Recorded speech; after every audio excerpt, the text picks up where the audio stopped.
Fala galera, bem-vindos a mais um Occultcast. Eu sou o Gigim, do portal imperiumfortuna.com, e hoje a gente vai finalizar, os podcasts que eu tava falando sobre a origem ou as possíveis origens dos demônios, certo? E as utilidades e comportamentos com os quais os seres humanos tendem a ter com esses ditos demônios. Porque para quem já ouviu os dois podcasts anteriores, sabe que os demônios, na verdade, podem ser vistos de formas bem peculiares, certo? Tanto quanto pessoas que evoluíram ou, involuíram. Existe a palavra evoluir? Sei lá, foda-se. Que foram para um cargo mais baixo no nível espiritual, ou que isso poderia ser uma espécie de cargo mais alto no nível espiritual se você for bem trevoso, Então, a forma como as pessoas vão trabalhar com essas entidades também vai ser totalmente dependente, certo, da forma a qual você aceita a existência dessas entidades. Seja elas somente dentro da sua cabeça, sejam elas ao seu redor, espreitando, esperando você dar mole para elas irem fazer um contrato com você, ou seja elas estando lá em outro plano, certo, com chifres, asas e torturando pessoas. Isso tudo vai ditar. Bom, antes de começar, eu quero que vocês lembrem sempre que a gente tem a nossa página no Facebook, a gente tem o nosso perfil no Instagram, certo? E a gente tem o nosso grupo do WhatsApp, para quem tiver alguma pergunta ou quiser dar opinião, sugestão, xingar a gente, fazer urucubaca, mandar boneco voodoo, a gente vai ter uma caixa postal um dia para isso, certo? Então vamos lá. Bom, eu tenho falado normalmente sobre fazer um contrato ou um pacto com uma entidade, E normalmente quando a gente pensa nisso, a gente pensa em demônios. Porém, não necessariamente demônios são os únicos que podem fazer pactos. Pra galera que assiste mais filmes de fantasia medieval, principalmente onde mostra tipo os druidas, fadas, Camelot, etc., você repara que sempre rola alguns acordos, entre aquelas entidades que moram na floresta, a Dama do Lago, para quem conhece a saga do Rei Arthur, essas coisas, e de vez em quando rola um trato. Eles não chamam muito de contrato, que é o quê? A pessoa promete fazer alguma coisa para uma determinada entidade mágica, não tão malvada, em troca de alguma coisa que ela pode dar para ele. Pode ser uma espada mágica, pode ser sorte, pode ser o poder de seduzir mulheres. Só que normalmente quando não se fala de demônio, as pessoas tratam isso somente como se fosse um trato, um acordo feito. Mas na verdade é um pacto, Aí quando a gente fala a palavra pacto, as pessoas, opa, diabo. Não necessariamente. Pacto é quando você vai lá e faz um pacto com alguém. Um tem que cumprir, o outro tem que cumprir e acabou. Então é por isso que quando a gente fala de você fazer um acordo com um demônio, não é necessariamente só com os diabões que você pode fazer, Então a primeira forma que as pessoas têm, de lidar com os demônios, já que esse é o assunto em pauta, é fazendo acordos. Como seria um acordo? Bom, na vida real você falaria com alguém que tem algo que você quer e ela te pediria algo qual ela não quer fazer, certo? Ou algo que você tenha e ela não. Vocês fariam essa troca e no final todo mundo ficaria feliz. Porém, estamos falando de demônios, certo? Então a primeira coisa que um ser humano tem que parar para pensar é: o que é que eu posso ter que um demônio não tem? Certo? E o que é que eu posso ter que um demônio não possa conseguir por ele mesmo, certo? E aí entra aquela grande questão do ele vai querer a minha alma. E sim, essa questão de o diabo leva a sua alma quando você faz um pacto com ele é uma verdade, mas não é que ele vai retirar a sua alma e guardar dentro de um potinho, certo? A gente tem duas visões para isso. Uma, ele vai te levar para o inferno, ou seja, quando você largar o seu corpo físico, você irá para o inferno para ser escravizado, ou sofrer, ou virar a putinha dele, ou ele vai pegar um período da sua vida e vai usufruir da sua vida. Porque isso sim é uma coisa que um demônio não pode fazer. Um demônio ele não pode viver no plano físico, num plano que não seja o plano ao qual ele pertence. Então, quando você faz esse pacto, você, no caso, estaria dando direito a essa entidade morar dentro do seu corpo e usufruir dos seus prazeres.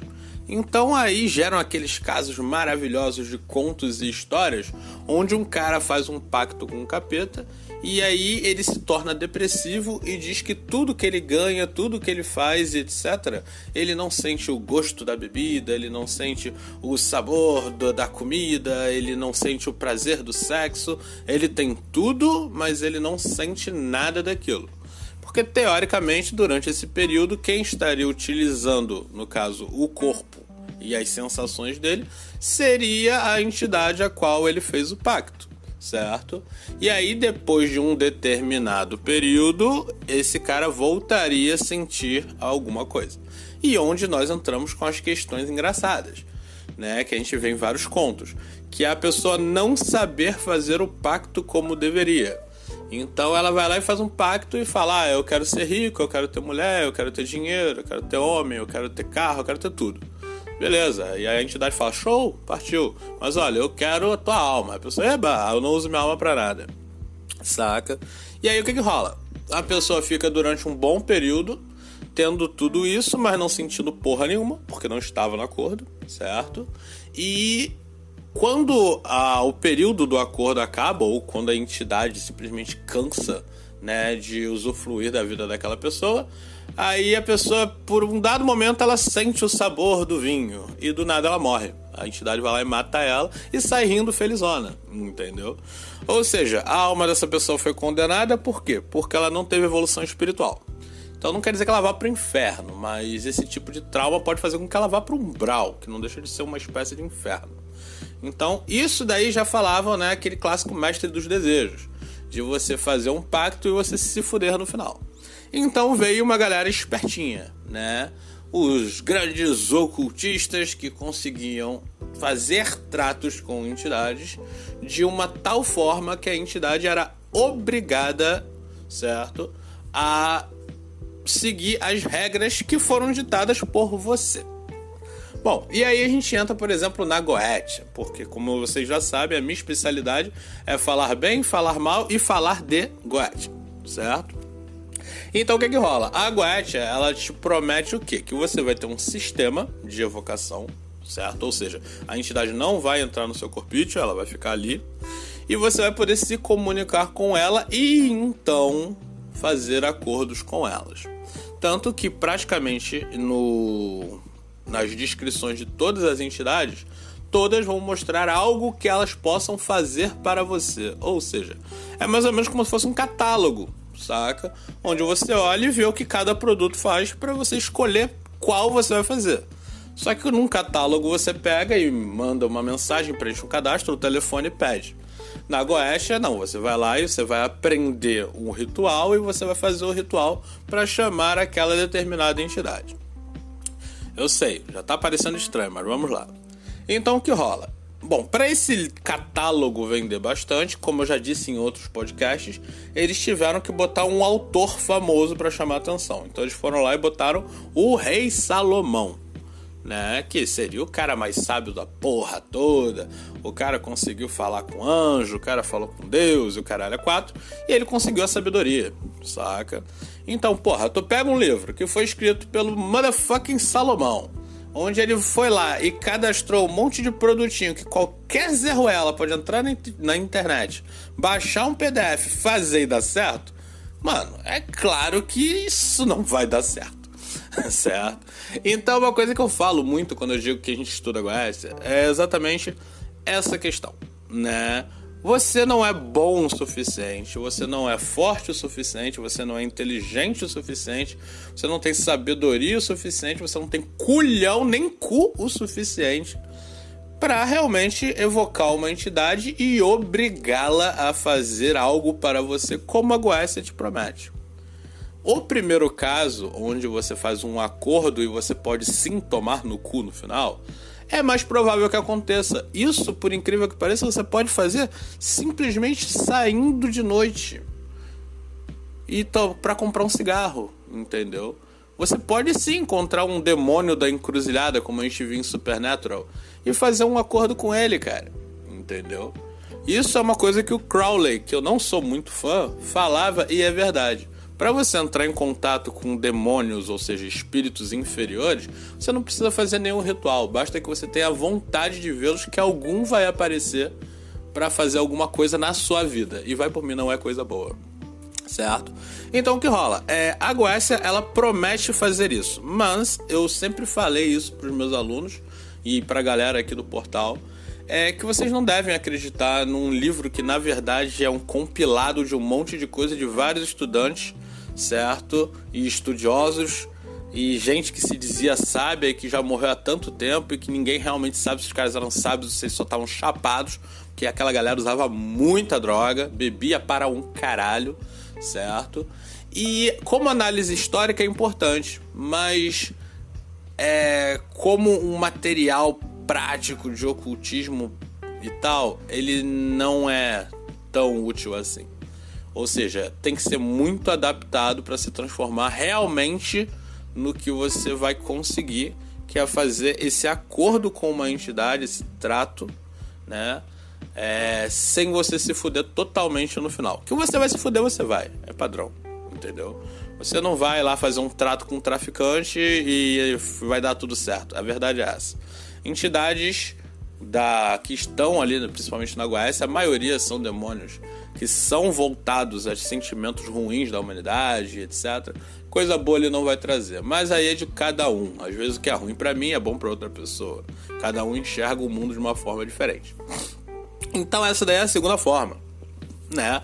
Seria você pegar, né, o Lemegeton e estudar ele bastante e fazer o ritual.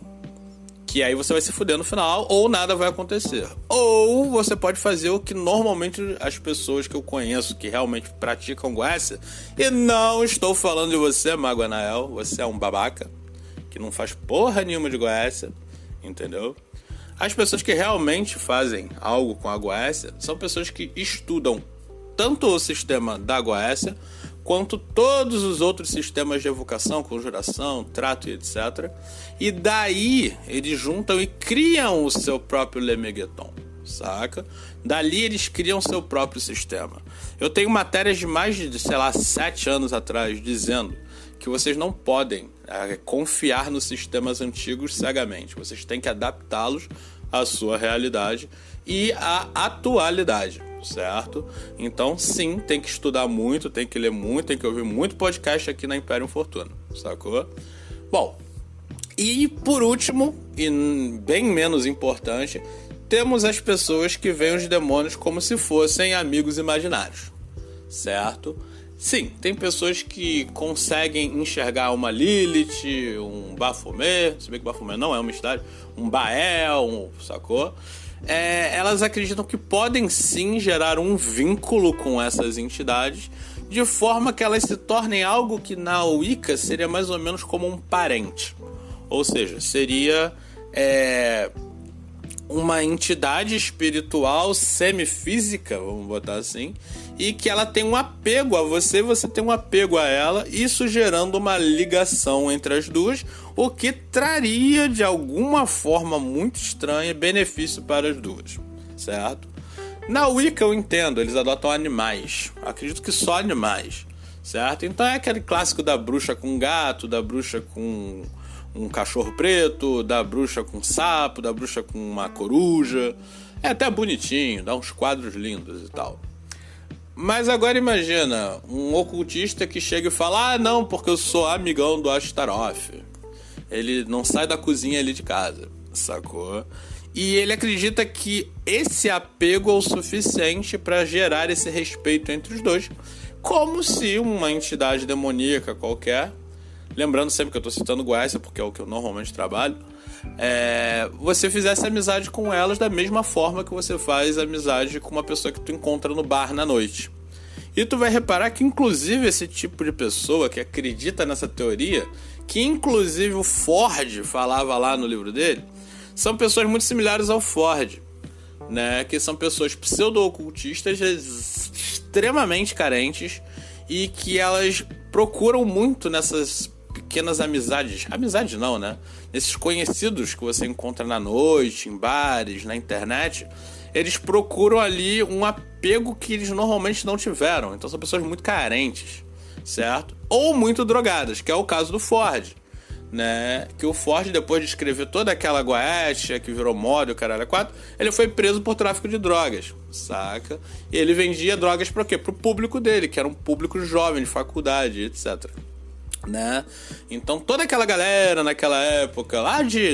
todo mundo lembra, Orkut, Atos Negros, que protegia o Ford, falava que eu tava errado e o cara era o futuro. Então, bom, o futuro de vocês está atrás das grades. E o que acontece? Essas pessoas, elas têm uma carência muito grande e elas têm problemas psicológicos graças a isso. Obviamente eu não vou aprofundar no assunto porque eu não sou especialista nessa área. Mas vocês vão reparar que é isso. Uma pessoa que chega ao ponto de acreditar que uma entidade demoníaca existe e além dela existir ainda vai virar amigo dela. Por isso que no começo eu citei que ela vê como um amigo imaginário. E a gente sabe que amigo imaginário normalmente para uma criança é comum, mas para um adulto fica feio pra caralho, certo? Então essas são as 3 principais formas, certo? Existem outras várias, assim como existem outras origens de demônios e por aí vai, outras formas de fazer pacto. Só que pro podcast não ficar tão longo e cansativo, a gente para por aqui. Já passamos inclusive dos 10 minutos. Então galera, por hoje é só. Até a próxima. Não se esqueçam, sigam a gente no Instagram, entrem na nossa página no Facebook, entrem no nosso grupo lá no WhatsApp. Não é desses grupos onde o nego só fica falando merda. Quando o nego começa a falar merda, a gente simplesmente exclui a pessoa. Você pode entrar e só ficar lendo, rola uns papos bem legais lá. A gente solta um material exclusivo lá também.